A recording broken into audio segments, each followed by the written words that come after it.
Welcome back to Berlin, Germany, and the final day of the MSI group stage. Our next fight is in the top 3 as Flash Wolves and Kingzone battle it out for first place. The 3 of you at the top of the day had predicted Kingzone to win this game. So, Jad, I'm actually going to shoot it over to you first. How does Flash Wolves respond and recover from losing their last 3? Yeah, not going to change my prediction for this one because of the way Flash Wolves looked like they were playing a little bit scared against Team Liquid, like they were afraid of losing that top spot. But for them to win, I actually think they can go with a very similar draft. I like the fact that they had a range support. Betty actually was able to get some lane priority bottom. They just have to be much more decisive about pulling the trigger and give Maple something he can carry with. An issue that I have, though, is that Flash Wolves have been playing from blue side today, and the thing is one of their key strategies is they like to counterpick that support position to make sure that they get priority into that bot lane, as well as get Sword Art, one of their primary playmakers, a good matchup. Playing from blue side, they don't get that same flexibility, and I think teams, again, have figured them out and are matching them in the bot lane. And for the side of the Korean team, Isaiah, what's the answer?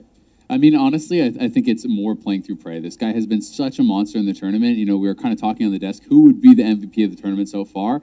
For me, he's certainly up there as one of the candidates, if not just the flat-out MVP. I think that you get Prey one of his comfort picks, you build a composition around him, because Khan has not been doing it for Kingzone in this tournament. Put him on a tank, you know, allow Cuz to do what he does, and enable your bot lane carry, because that guy is a monster. And if you get to the mid-game and Prey is even with the opponents, I expect them just out team fight. And the thing is while we look at Prey, then you also have to look at like Maple as one of the primary carries and expecting him to get to that bot lane. But with Cuz and BDD starting, it's like a completely different BDD. We're finally seeing that LCK MVP take the stage. And again, I feel like this is the proper jungle matchup to take into this to shut down Maple and put BDD in a comfort zone. Yeah, and if we look at what's happened recently, no more Kai'Sa, please. Yeah. Because Flash Wolves found a successful game picking Kog'Maw into Kai'Sa. But all the Kai'Sa teams have been doing is matching with a range support, getting them through the laning phase just enough, and it's been crushing. So please, Flash Wolves, do not think Kog'Maw is the Kai'Sa counter again. And it's really interesting to me because, you know, you're talking about the success that BDD has had with Cuz. He said the difference between the two junglers. He gets to tell Cuz what to do. So they are more on the same page, they are more in sync, and BDD can shine. Well, one of these teams will be out of the battle for first after this game. Let's see who comes out on top as we leave it to Freak, Papa Smithy, and Officio. Thank you very much, Dash. Welcome to the caster desk. As he mentioned, a battle for first place. This is step 1. Winner is alone at 7 wins. Loser, of course, can't make first place anymore. They're out of, the regular group stage is over. Yeah. RNG can tie at first if they beat Liquid an hour from now. That's the battle. First place, decide your first round opponent, and get that run into the finals.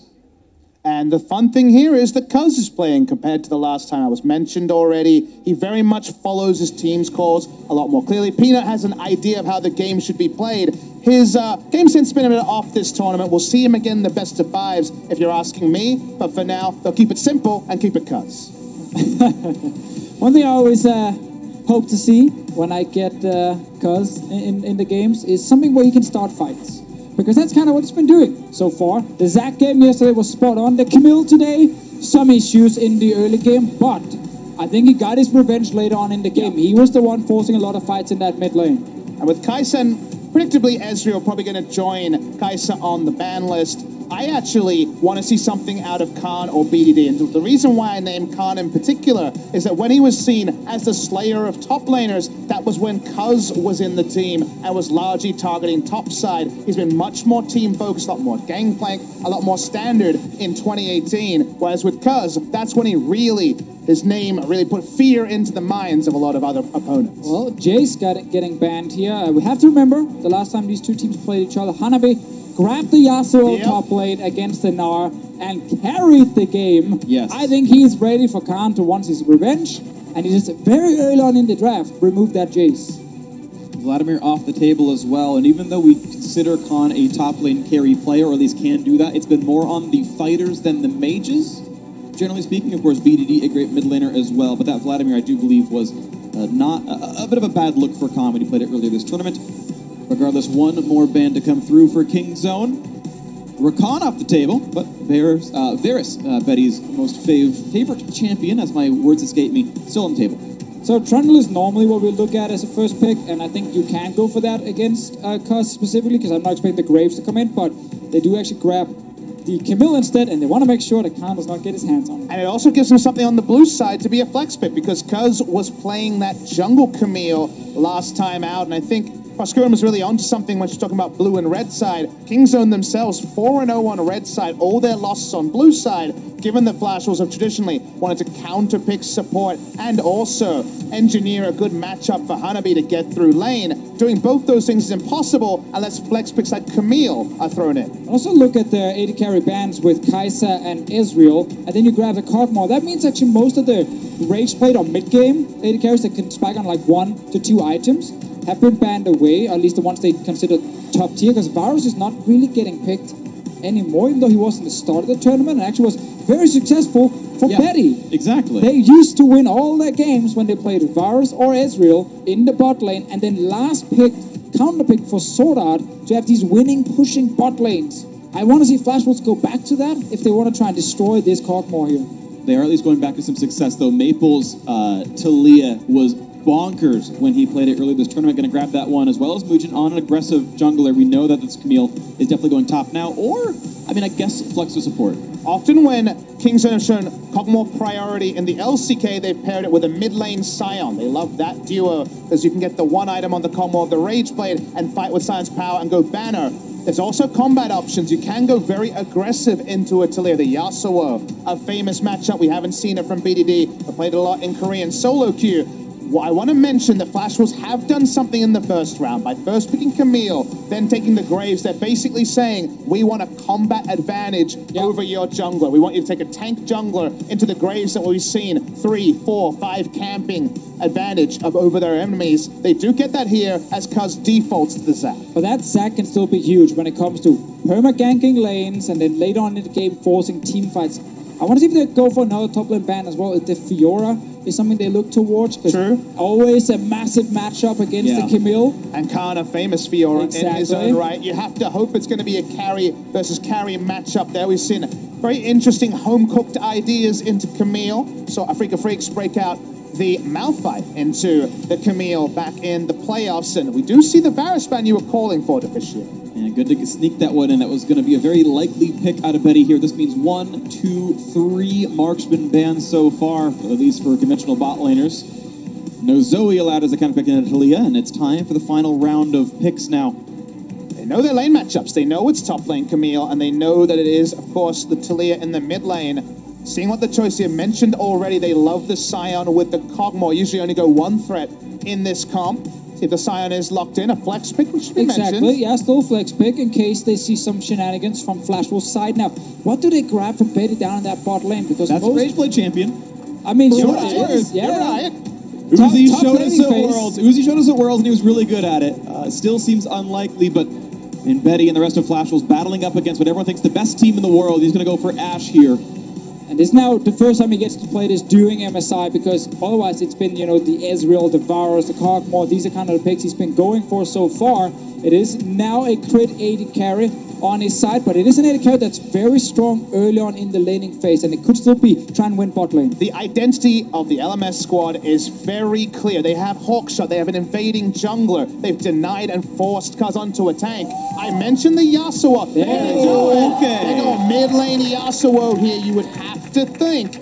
But if you look at Flash Wolves, they're all about invading and tracking. They have so many different ways to shut down Kuz in the jungle. And they're so mobile, maybe they can just move away from the Yasuo. You can snowball the other lanes, and then you don't care about BDD, because we know he needs a bunch of items before he really becomes the big carry. But this is a test, guys, because I remember an international event where BDD picked for his own lane, picked the Syndra into the Malzahar, and was one of the main reasons that Longzhu lost game 1 and eventually the series against Samsung. Yasuo plays into the lane. This requires aggression. This isn't Galio for playmaking. These plays are highlight reel worthy. This is very, very exciting. A couple of knockups to the squad. The Zac and Sion can set up for him. BDD bringing in the biggest new champion, I gotta say, for this tournament. Yasuo has been a up-and-comer so far. Has had some bad performances, but some really great ones as well. The battle for first place will involve the Yasuo in the mid lane. It's gonna be an exciting one to watch for. Prey and Gorilla also frequently considered the best bottom lane in the world. Haven't looked quite to that degree in this tournament, but what a time to show up is right now. On Kogba, one of the most sought-after champions in the game. And a time catch for Gorilla, where the job is most likely just to stay alive for as long as possible, because we know with this pushing bot lane, Ashe and Janna on the side of Flash Rose, they can combine that with the strong early jungler and a roaming mid. There's a lot of players that can suddenly show up in that bot lane and try and make something happen. And a lot of players can show up and kill Zac at a camp. Both these comps actually have a lot of internal consistency. They know what they want to do. And it's going to be all about the setup to see who gets there first. And we are on to Summoner's Rift now for what's not going to be one of the last games. We are guaranteed tiebreakers, 1 or 2 based on how it goes, but a battle for first is in front of us. The winner either has it alone or shares it with Royal Never Give Up based on their results right after this one. But Flash Wolves have been a pleasant surprise so far at MSI 2018. Hoping to take down Kingzone here. Yeah, I think the first few days we all became Flash Wolves fans. Sadly, however, for Flash Wolves, they've lost 3 games in a row. So they are still in the running for that first place, but it will be quite a turnaround compared to the last 3 games where they've not been able to get the same early advantages, or if they did, they were not able to then execute around a Baron. And I think if you talk to 5 analysts, you get 5 slightly different reasons as to why Flash Wolves have kind of fallen away from their 6-0 start. To me, they were the first squad at this tournament to have a good idea of what they wanted to do, as Khan is trying to put up a bit of a defense on the top side here, the secondary invade. They understood the meta, they loved the double range bot lanes, and they got a lot of leads through that. And this is important because this is what we see when Graves gets picked against things like Zac. Is you invade in early, level 1 to get wards around the buffs, to make sure you know where Zac is starting. And look, even Gorilla is up here defending with Kingzone, trying to make sure Cuz does not get put too far behind.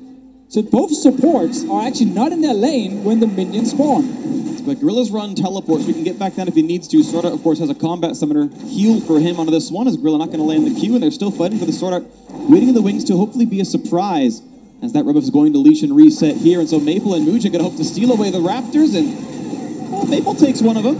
Sword Art takes another, but they're still denying farm from their opposing jungler. Gotta say though, if it ends up being a low econ game, you like the side of Kingzone as BDD's fighting already. The drop down pretty low with some damage coming across. Conqueror available, and now turns back off as he last hits a few of these minions here. But look how this tournament has shown us so many awesome level 1s. We're seeing supports start with their junglers, one support to defend and the other one to attack. Meanwhile, both AD carries are just sitting 1 versus 1 against each other in the bot lane. But for this playstyle, that suits Flash Wolves because they can shoot a hawk shot and get more information on camps. Gorilla giving a leash for the Zac kids. Going to reset the camp, you'd have to think. Just Sword Art alone at the moment, but yeah, it's almost going to reset. It's gonna! It is, I think. Just walk away from it, just walk away. I'll take it aggressive because they want Mujin to come over. He's got Smite in a couple seconds. There's the reset. Gorilla has to flash away, gets knocked back, and look at this, still level 2 for Cuz, but with Smite up, Mujin, get this. And Mabel managed to get a few levels in his mid lane, so that's why he can join now. Oh, Crazy need to try to finish, but all of Kingzone just want to get this blue buff. Headed out, Smite level 2 for both these players. A nice wind wall in, and that's going to be grabbed up courtesy of Cuz, so that is a big buff to be taken. Wind wall, very, very intelligent there. Not often you would talk about that 3 minutes into the game. It meant that only Smite could pick up the buff.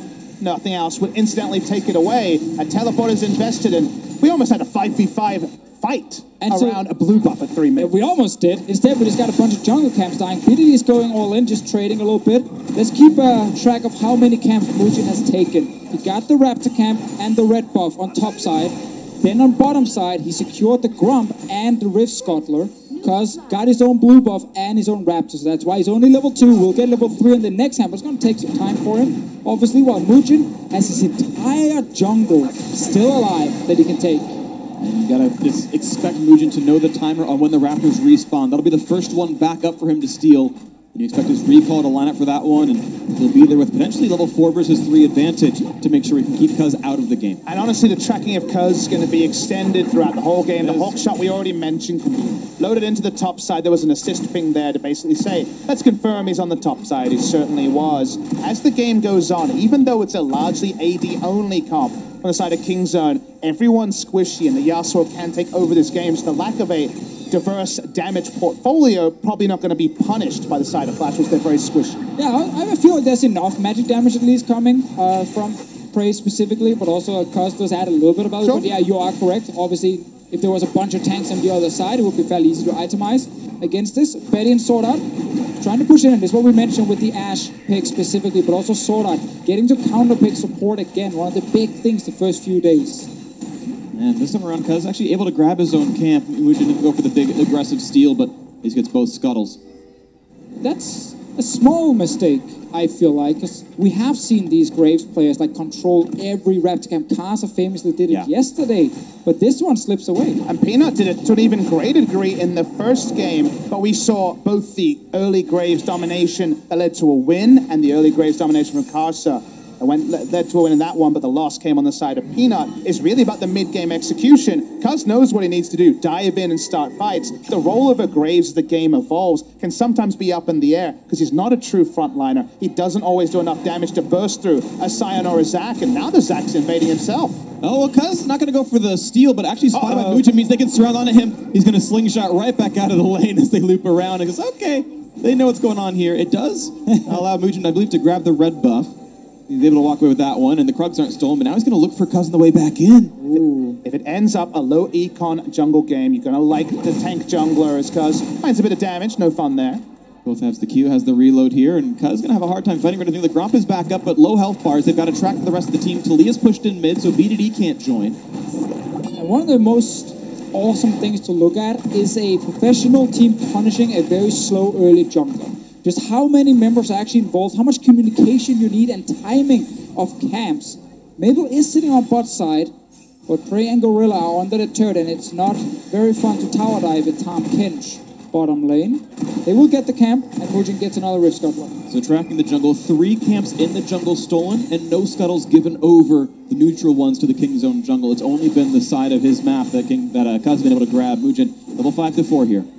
Cuz being battle warded. That's the title that was given to Peanut for this sort of play, where you know where the enemy jungler is. The fact that he's killing the only camp that feels safe enough, which is this Krugs. Mugen's going to jump over and contest them. Well, this one, though, Mugen can have Smite up much later than Cuz does here, so if there's a fight for the red buff, that's going to be an advantage to Summoners for about a 10-second window here. Red's going to come back up in a few seconds. We'll see if that battle happens as top is shoved around. Yeah, want to push in the top lane, and then suddenly Hanabi can move down on the Camille as well in case a fight breaks out. Gotta remember Gorilla's TP is almost ready. Wouldn't be surprised to see him randomly just TP up to that top side and be involved.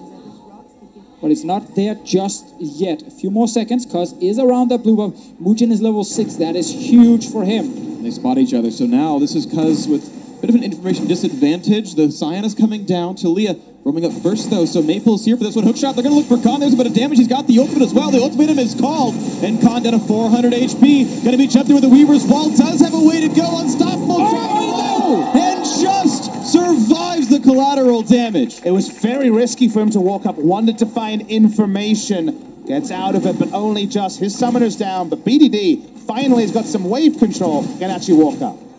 They still get the red buff as well on the side of Flash Trolls, and we're just seeing this control. Notice how the goal is always to push the lanes first so that your solo laners are able to walk into this jungle and team up with the jungler itself without having to lose suddenly an entire wave of minions and fall behind themselves. So very good play so far, Mugen on this Graves here. It was just locked in even before we saw the jungler. He knew, Cuz is going to play a tank, I'm fine with this. Well, because they first picked the Camille as well, which is the champion that we did see Cuz play that straddles the line a little bit more, a bit more of a ganking jungler who can duel. There wasn't really that much left open in the effective Cuz champion pool, which of course is implied. He hasn't played many professional games.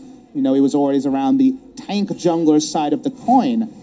Wasn't much he could go to. He defaults to the Zac, and then everything has flown on to King Zone, doubling down on strong team fights, potentially quite early with the Rage Blade Cogmore, and Flash was playing this tracker style. I'm looking to track that some more as Zac has yet to get any ganks off. We've always talked about, I believe it might have gone around the side. Didn't see him, but they know there's no camps up, so the chances of him lane ganking here are actually very, very high. They already had a ward prepped for this, so low percentage gank chance. Now that we're looking at that bot lane, one thing with the Ashe pick is the most value you're going to get, it feels like, is in this early laning phase, because the arrow specifically against King Zone's comp is going to be very hard for Beta to use. You know, there's ways for BDD with Wind Wall, there's going to be Gorilla getting cleansed, and if someone gets hit and Gorilla is nearby, he just devours that target as well. So it's going to be hard for Betty to create a lot of picks, it feels like, with this Ashe. But obviously the damage, if she gets to stand still in a fight later on, I mean, Freak, you can definitely talk about, Ashe fully stacked up. It's actually pretty decent. People think she's more of a utility, but she can actually deal a lot of damage. Yeah, the downside on her damage up is you have to attack 4 times before you get to turn on your steroid, and she's no escape, which means your positioning requirements are so high, you're often shut out of the fight.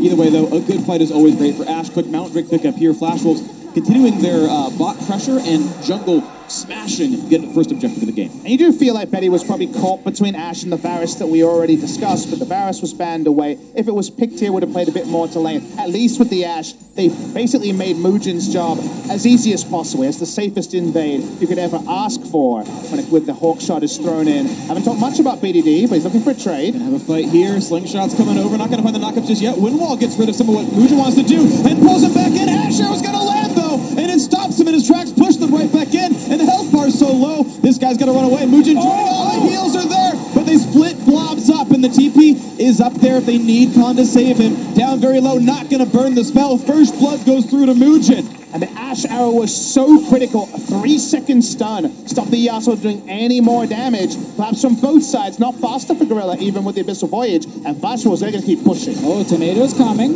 Tordart's going to find an almost knockup. The wind wall's there, and very fitting the type bonus is in. The end they get to defend, BDD and the rest of King Zone. Actually, we see Flash Wolves still staying around. Betty is out of mana, but Muujin, he's looking at them Raptors.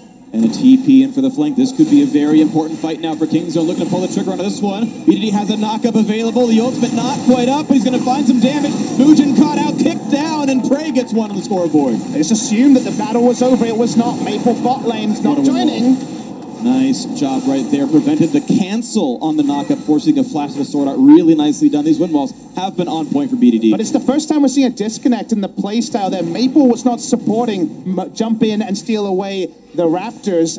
They make a solo play. They could not have their mid laner there. And the teleport from Khan, intelligent to actually shut down something. Yeah, that one definitely surprised Flash Wolves, but the whole fight that just started with the 2v2 in mid lane, just when we mentioned how hard it's going to be for Betty to use, he's all in. Stun is in. Prey's going to have to get to Gorilla. Flashes in and jump right back out. A trade of flashes, though, not the end of the world either side. Oh, Prey might be the next target then if we get another fight here, because Mabel's ulti is ready. If he can go towards that lane and Gorilla cannot safely get them out, that's a kill. We get the 2v2 trade, all in. Nice windwall coming from BDD, and nice setup from Cuz, but then the arrow coming from the bottom lane, smack into the behind here of Yasuo, and suddenly he can't actually kill Mabel. So often when you have both bot laners reacting, the Tomp with the Tom Cans will react first. In this case, the global was more important. And even with a teleport on the Blobless, it's not possible. Sion was under turret. They wouldn't have been able to keep him alive, Cuz.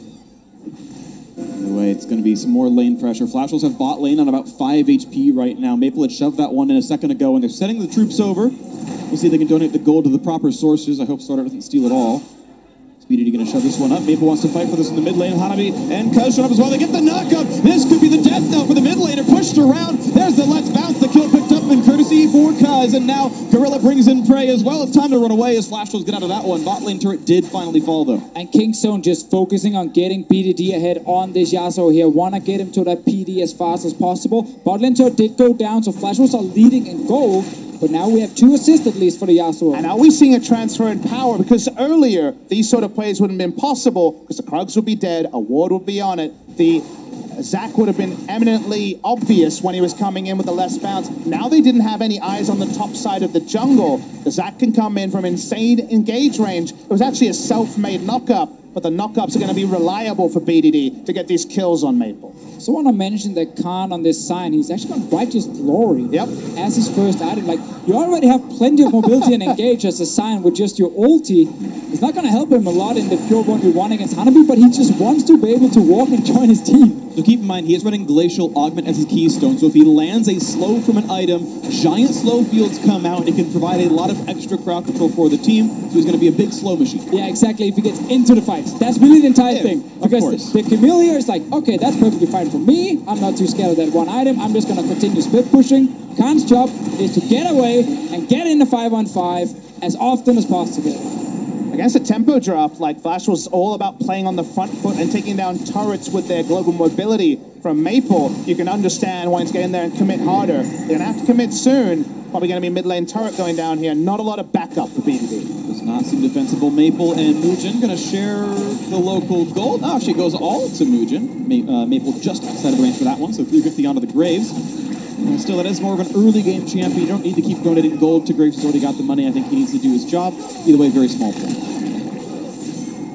BDD starting to get there. No Phantom Dancer still. We know that Yasuo turns on with that one item to begin. No turrets for King Zone because aggressive vision, well, they've been fighting for defensive vision. So getting vision in front of the river, that's still a pretty sort of task. It's going to take a long time to get there. Yeah, and Cuz obviously couldn't do much other than actually go mid. And I will give him credit. He was under a lot of pressure, but he still found 2 fights in the mid lane that has resulted in kills for his team. And that is important as a Zac, because when you are getting pressure and losing your camps, getting in and at least be involved, smack into a wall as well. Too much praise to Fishio, calm down. Okay, Pastor Curse. Let's not praise him anymore after that one. Funny enough, the camera always needs to be on them when that happens. It's true. Good job, observers. Always amazing here. And now we get a spot of fight in the top lane as Betty throws very low damage arrows towards that Scion, and he doesn't seem to care about the damage whatsoever. Hurricane done, Fiddy is still partway through, but big power spike in for Prey. Rageblade is in. Kog'Maw will be scary in a 5-on-5. Hanabi will be spotted because Kingston, they have full control on this bottom side. Both teams are just kind of trading sides. See deep vision from Flash Wolves up toward the top lane. Just want to trade turrets right now, which is effectively the best you can hope for as Kingzone, seeing as you are already behind. But honestly, they're kind of getting a positive trade in that they're trading on the side where there's a secondary objective in the Drake. They are going to lose a turret, but given that Kingzone had no map presence 5 minutes ago, this is a pretty preferential trade for Kingzone. Well, they might push for 2 now. You can see how we get an early recall from Gorilla to try and go stop it. 4 members of Flash Wolves to the top side. Oh, Khan's going to have to burn Flash, probably, unless they can burn him down in time. The knockback is there, even if Flash won't help him. The kill comes across, they pop him into the passive. But now with some defense, they're going to get to defend the turret. Drake still goes over. Look at the health bars getting down, though, maybe putting a lot of damage across. And especially when they see that Zac soloed down the Drake, they know he has to recall. They can still continue. Put down very deep vision. They're contesting it toward there. Do they get the seismic shove almost on a Gorilla? Pops the Cray health and should survive this one. Health bar is pretty high. BDD getting a bit low. This buys a lot of time as more turrets have fallen. The mid lane push worked out for Hanabi, and Betty is alone in the top lane. So this is turret to fall in a row for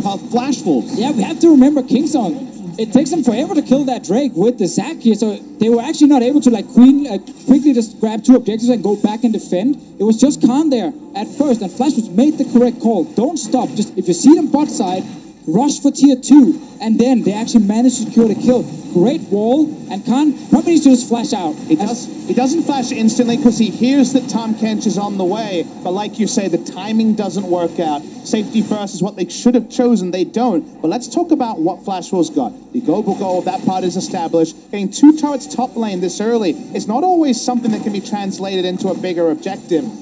Now it's going to be risky for the Camille to walk topside to get farm, but they do get a lot of space as the Baron spawns in 2 minutes to push up vision and try to start a Baron. Now goes Cuz. It's now defensive options for Kingzone. Baron's up in 2 minutes. Ocean Drake, more like 4 or 5. So unless this bot lane tier 2 gets sieged, there's not a lot to be done for Flash Wolves right now.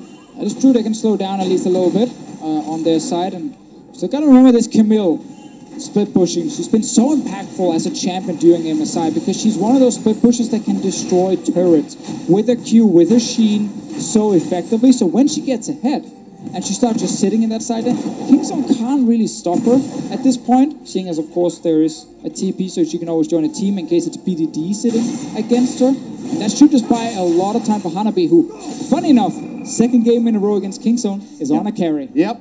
And he's, once again, blasting Khan in the 1v1 right here, doing so well. He's up 20% gold individually. It's like 6.5 to 5.5 thousand. This is not an easily answered Camille.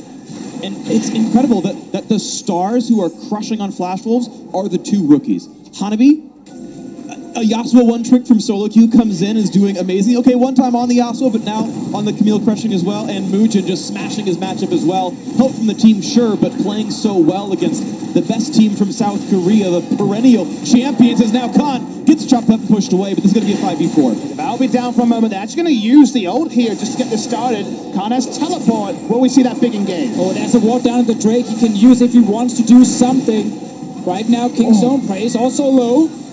Yeah, him getting chunked out's a really big deal. That's one of the primary damage threats. And you know, Mucho can just toss damage to the backline with everything else, and the Hanabi dunk can do well also. They're pinging the ward again. Here we go. Khan is on his way. He's far away from the fight just now. Hanabi's already split.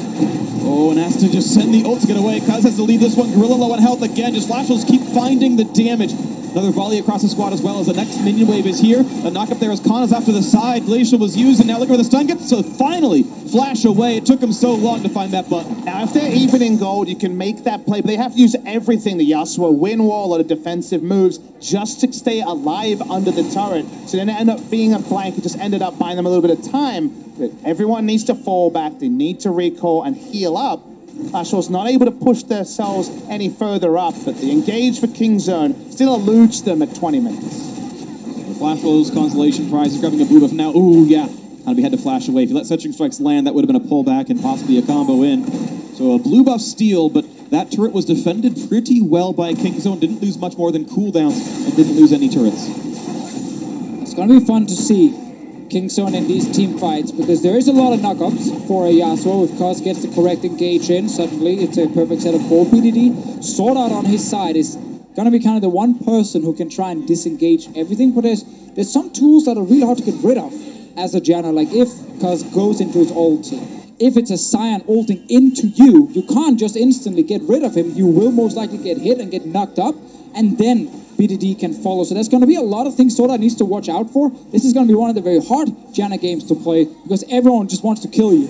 And that's why there's no easy answer to Fisher to how far ahead does Flashwolves need to be with this draft. 5,000 gold over Kingzone. It's a very nice spot to be in at 21 minutes, but the reliability, as you're outlining, is super high, even though Janna gives them that one full reset. And as the wave gets pushed in, only a little bit of damage dealt out by Kingzone here, looking for what scraps they can find. They've got to fight through a 5,500 gold deficit. Here we go. Huge lead. Kuz gets to the back line. Stun those, so he cannot combo. And as his ult right back up, but the health bar runs out, and he's into Blob Blitz, and there's no teleport to save him anyway. This will be a kill unanswered. As Gorilla walks up trying to save and simply kills himself for it. Yeah, what's Gorilla doing here? He just needs to get out so there's still 4 members alive in case Flashwolf starts the Baron, but he wanders around hoping that maybe Kuz respawns fast enough that he can eat him. But that was just too greedy, and now Flashwolves should just start the Baron. He held on to Devour a long time, and then, like you say, was caught with his pants down. Nothing you could do to get out. Flashwolves do start the Baron, and Kingzone have to give it up. And you said before, Papa Smithy, how far ahead the Flashwolves need to be before we can say, okay, they're going to win everything. Well, getting the Baron and getting the base, that's what they're looking for. And here's the knockup. They will be able to get a kill for this one. Hanabi maybe further ahead than he needed to. Could have backed off once the Baron was started, but at least a consolation kill for Kingzone and Baron on a 4. Classic split push. Yeah, classic split pushes. Whenever you do something great for them, they always have to do something. Give it something over to the enemy team. That's actually pretty big. Hanabi not with the Baron buff. Yeah. Because he's gonna obviously just sit in a side lane and control it. It might allow Kingzone to defend a little bit easier. And maybe lose one less turret, one less inhibitor as a result. We'll see what happens in the Baron power play. Still 3 minutes to play with that one. Watch that fight again, and Kingzone wanted desperately to start a battle. And Kuz desperately wants to engage. He sees Janna and also Vitaly doesn't see Ash, who walks up and stops the engage early. And Gorilla really continues to step up. Could have disengaged at any point, and it's the reason why we usually see Kingzone playing drafts like Flashwolves, because when you go for teamfight execution, the execution goes wrong. You lose Baron, you lose turrets, you potentially don't have enough gold to win the next teamfight. The gold lead is ballooned to 8,000, and Kingzone, with the dregs of a super powerful teamfight comp, are not 100% to win the next fight. See with Flashwolves, we'll have plenty of time to push down this turret here, seeing as Gorilla and Freya just recalling top lane. Hanabi is in mid without the Baron buff. Yeah, so I'm impressed with Flashwolves, though. They're playing a 0 tank composition. You can't really faithfully call Camille a tank right here. They are playing 4 range champions and a split pusher, and are out team fighting the best team in Korea. Yes, the gold in the early game matters. Now going for the frontline knockup. They've got one looking to kidnap in as they look for Graves, but no kills across just yet. Instead of backline axes coming through as Flash will look to do a bit of damage. They push BDD away. Wannabe in the backline. He's going to find Zach. No pass. There's Sword Art. Somehow grabs the kill, and now Khan is forced to run. Does have the ulti, not going to pop much, and just gets chalked down as Betty grabs that one through the slows. Onto the base they go. Perfect setup once again. Talia wall in, and when Cos says, okay, we need to fight, that's the only way to defend. He flies in, instant disengage from Flash Wolves, and then they can just turn around and destroy Kingston. They're going straight for the Nexus. Their executions have been so great. Once the Yasuo wind wall goes down, these next turrets are going down too. A lot of damage into the base, and it's a 5 versus 3. You have to imagine Kingzone cannot really defend this easily. They will kill off the minions and force Flash Wolves to wait a little bit longer, but now a wave in the mid lane means they're going to knock down the second inhibitor turret as well, and the respawn still 10 seconds on Khan. They will play with this 5v4 for a few seconds, but their health bars are low. Be aware of what a re-engage might look like. Out they go. The cannon might die in time. Khan's TP is available. That's why Flash will step away, not knowing exactly where he could TP to potentially start something, but it is a great game from a team that's lost 3 games in a row. Yeah. Who's now bouncing back. Awesome early game with level 1 strategies, Sword Out with his jungler, deny Cos. It turns into a fight like this one. They block away Kingston. Kingston, no, okay, we gotta fight this one. But the engage is not onto Sword Out, so suddenly now he can shield, he can heal, and the rest of Flash Wolves can step forward and destroy Kingston. BDD comes in instantly exhausted, no value out of the Yasuo team fighting. And we have to say there's a lot in common with this draft from Flash Wolves and how they were winning games in the first 2 days of this tournament, specifically around early leads. When they got first turret, they were very reliable from ahead. From behind, Hanabi's been caught on Cho'Gath. They've all individually had some pretty poor Baron setups as well. There was no Baron setup needed. They got some kills. They got the first turret and moved forward. And from ahead, Flash Wolves look like their old self. Yeah, it's been great to see Sword Out once again getting a counter pick in the bot lane and actually just perma-pushing with Betty on this Ashe to secure an early turret down there. Now they're pushing it once again. Cos is going. Oh, nice knockback there, and they're going to get away from the left bounce. The Flash was burned. The stun's going to come through. Mujin is going to get that first kill, and no one's going to follow up Khan. It's now a 5v4 without a jungler. Going to be a hard fight now for Kingzone to win. Of course, their base already in shambles. The mid lane very, very low. Hanabi couldn't quite find the inhibitor just yet, but the team is ready to re-engage topside with the Yasuo far away. Good attacks come through for Prey. The heal comes in, though. They might find the re-engage now as Hanabi is around the backside looking for BDD. Going to find the stun, and now Khan is going to drop. Gorilla low in health as well. The kills coming through fast and furious, and all of them going to start dropping now as BDD is alone and cannot win these duels. A 1 versus 2 at the very end of it. Flash Wolves are going to win this game. Kingzone tried something different. But that's what happens when you pick for lane and don't pick for the roaming. BDD couldn't hit the side lanes. He wasn't really relevant this game, and Flash Wolves deserved winners. So Flash Wolves guarantee a high seed in the semifinals. They locked that one in back in day 3. They knew they were in the top 4. It was about playing for seeding. At worst, they're on a tie break for first. At worst in that, they're second place. Of course, depending how the other matches go, they might just secure first place anyway. And they just 2-0 Kingzone in this group stage. They showed their full control of how to play against this team. So much of it is focused on applying pressure through Mujin here, always in the jungle, because grabs that Zac. He already knows he's against the Graves, but he wants it because limited stage games for him here this split. Probably only a few champions he wants to actually play. He wanted some engage, but that got punched in the early game. And I just love when a plan comes together. Everything about the Flash Wolves comp was about punishing Cuz. And by the end, it was sad seeing him a few levels behind, trying to jump in, dying before he can even get out on his ultimate. That's the reality of when you've been counter-jungled as team-wide effectively as what we saw from the Flash Wolves. And that means Kingzone will finish third. Yeah, we also saw in this draft here, Kingzone tried to target Betty down the bot lane. We had so many 80 carry bands coming in. They grab an early Corkmore, and then Betty. First time we get to see his Ashe here in the group stages. Pushes in that bot lane, lands some really good arrows as well, despite all the problems with the Tom Kench and a wind wall. Great game from the bot lane of Flash Wolves. Again, highlight Sword Out and his Janna play. Yep, and Betty even topped the damage charts on his team. Honestly, a very well-played game. Flash Wolves are going to be number 1 or 2 at the end of the group stage. We'll see what World Never Give Up can do next, but now we're going to get some thoughts from our analyst desk on that Flash Wolves win.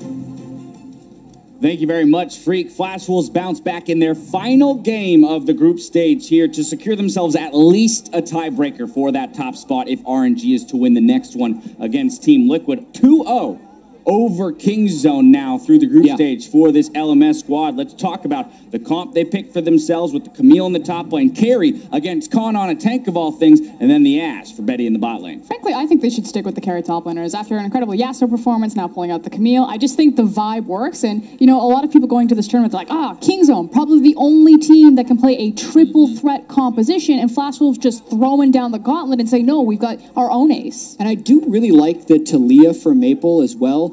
Being able to get very early lane priority, which I think enabled their jungle invades, but then also just kept them ahead in the roaming game the whole time. It didn't allow what ended up being a slower paced team composition for Kingzone to ever really get going. Yeah, you talk about invades with lane priority. Let's talk about the level 1 invade, you know, kind of put forward by Flash Wolves and what it did here to this Kingzone squad. This is 2 games in a row now that Flash Wolves have actually executed a very aggressive level 1 that extends beyond that. So they get the Raptors, they get the red, and then they go all the way to blue buff. And even though they don't secure it, the damage is done because look at how much attention Kingzone has to pay to this and how it's all happening on their side of the map.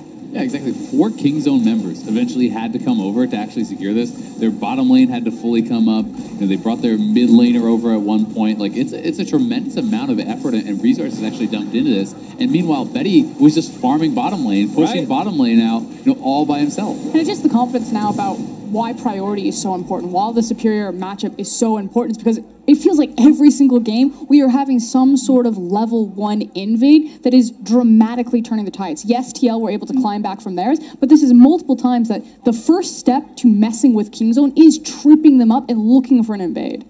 And it was really interesting to me because it was one of those games where you want to look at the Kingzone composition. You're like, of course, this is a better team fighting composition. Of course, you know, they're going to win. They're just going to stack armor against these multiple AD carries. You know, Cuz catches anyone. They're all squishy. They're going to die. But the thing is, if you do not nail that engage, if you are not pulling someone in, if you're not crushing someone with that Scion ultimate, Janna disengages, and there's so much DPS. The Graves is pumping out damage. Talia and the Ashe are pumping out damage, and the front line was just melting. And the fact of the matter is that Flash Wolves comp never needed to go for the team fights because they have such incredible siege. Having access to a Janna, having access to a Talia to zone people off of towers, or at least threaten that if you stand underneath the tower, they can flick them away. So I just like how Flash Wolves had the ability to play out in multiple ways with their composition. Yeah, and I love the way they bounced back after the loss to Team Liquid. And even looking beyond this game, and Kingzone, they can no longer get first seed. They might not even get second seed, depending on if they get a tiebreaker game in later results. That's crazy compared to the pre-tournament expectations. Favorites. Pre-tournament favorites, and here they are looking shaky as ever. Yeah, I mean, there's honestly been, you know, a lot of questions. More and more questions are kind of being raised here. Khan, I think, has had a bad tournament overall. You know, we talked pre-game about how BDD was looking so good with Cuz. Here he is picking what is supposed to be, you know, a counter matchup into the Talia. That's supposed to be a lane that you pick to smash, and then you take over the game with the Zac to enable you and knock people up. Scion is going to knock people up. Great. It's going to be, of course, it's going to go in their favor. Right. But BDD was completely absent from the game. He wasn't able to find any effectiveness because it was Flash Wolves peeling them apart. And it feels like that is what you expect Kingzone to be doing, to be pulling teams apart, to be avoiding the engages. And, you know, it was kind of reminiscent, honestly, of Kingzone, you know, playing against TL, I believe, in their last game, where they were the ones kind of like pulling them across the map, never actually allowing them to get those team fights. Right, the theory was there for Kingzone, but the execution was on the side of Flash Wolves here in this game. We'll get some insight, though, on the Flash Wolves win as Shox is ready with their mid laner. Thank you very much. I'm here with Maple, the superstar performer for the Flash Wolves after a 2-0 now over Kingzone in the end. Maple, you guys did lose 3 games leading up to this. What was different coming into today for you guys that you were able to beat Kingzone? 他说你们现在对 Kingzone 目前是2-0嘛，那你们在打 Kingzone 之前是连输3场，那可是在打 Kingzone 这一场之前，你们有做什么不同的准备吗？主要是把心情调试回来了吧。就是前3场虽然我们都输了，不过就很多选角啊，还有前面的那个扣啊，都可以再改进的，所以我们就把这场就当，因为都已经是最后一场，所以就尽全力来打。So it's about like adjusting our mood and attitude. And I think like our previous 3 games, we had some issues with our ban picks and also early shot calling, and we were able to change that around and take down the game.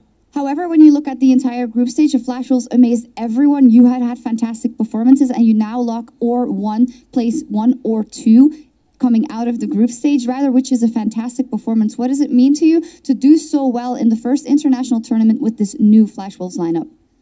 他说就是你们现在表现是出人意外的，然后因为你们至少就是不管就是应该是拿到第1或第2小组的名次，然后进入4强赛。然后他说就是对你个人来讲，对带领一个全新的闪电狼，然后在 MSI 表现这么好，是有什么感想吗？有什么感想吗？就换了2个新人嘛，所以原本来这边打的时候其实还蛮担心，就是怕国际赛成绩就是比以往来更差。但其实我们换了2个新人都蛮有竞争力，然后就是都打得蛮好的，就是对。So I was kind of worried about our rookies coming in. This is their big first international event, but so far they've been performing really well, and we were able to do pretty good. You have, and you have also been playing like an absolute monster. Would you consider yourself a MVP candidate for the group stage? 他说你个人表现也是非常的突出，那你觉得你会是就是一个大家会认为是 MVP 在小组赛的 MVP 吗？应该还好吧，因为其实出色的表现就是还有很多其他人。I think I did all right. There's also a lot of other really good players. All right, I think you did pretty well. Final question. You now made it to the semifinals at least. Which team would you like to avoid in that best of 5? 所以你即将打4强赛打 BO5， 那你比较不想遇到哪一队？其实3队都很强吧，所以其实也没有特别不想要遇到哪一队，就是每一队都很难打。They're all really strong teams. All 3 teams are strong, so there's not really a team we want to avoid. We're just ready. Okay, you guys are ready. You look ready. Thank you very much, Maple. Congratulations. And we're going to take a quick break. We'll be back with more action and that all-important clash for Team Liquid right after this. To fight for this in the mid lane, Hanabi and Kuz showing up as well. They get the knockup. This could be the death knell for the mid laner. Pushed around. There's the let's bounce. The kill picked up in courtesy for Kuz. And as there's ult right back up, but the health bar runs out and he's into Blob Blitz and there's no teleport to save him anyway. This will be a kill unanswered. As Gorilla walks up trying to save and simply kills himself for it. But no kills across just yet. Instead of backline Axis coming through. His Flash will look to do a bit of damage. They push BDD away. Hanabi in the backline. He's going to find Zach. No passive. There's Sword Art. Somehow grabs the kill and now Khan is forced to run. That's what happens when you pick for lane and don't pick for the roaming. BDD couldn't hit the side lanes. He wasn't really relevant this game, and Flash Wolves deserve